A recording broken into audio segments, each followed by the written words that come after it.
దేవుని పద్ధతి ఒక్కటే మాటలో చెబుతా, నీకు దిమాగ్ ఉంటే గుర్తుపెట్టుకో, మైండ్ బాగుంటే గుర్తుపెట్టుకో. దేవుడు నిన్ను లైన్లో తీసుకెళ్లి అన్ని రెడీ చేయడు.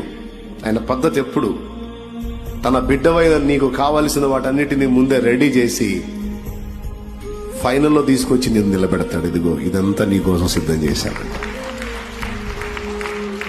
మనకేమో దడ, తపన, ఆయాసం, నాకు కావాలి కావాలి కావాలి కావాలి, ఇప్పుడే కావాలి ఇప్పుడే కావాలి. ఆయనేమో సిద్ధం అవుతుంది ఆకుమారుడు అంటాడు. ఆ సిద్ధం చేసే ప్రక్రియలో టైం తీసుకుంటది.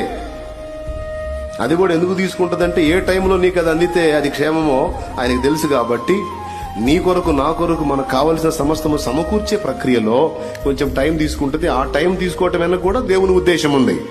కొన్ని వెంటనే అందిస్తాడు, కొన్ని టైం తీసుకుంటాడు. ఒకటైతే నిజం, అన్ని రెడీ చేసి ఆ తర్వాత ఆ మధ్యలోకి తీసుకెళ్ళి నేను నిలబెట్టడం, ఒక్కసారిగా అవన్నీ చూసినప్పుడు నువ్వు సంతోషించటం, ఇది దేవునికి సంతోషాన్ని కలిగిస్తుంది.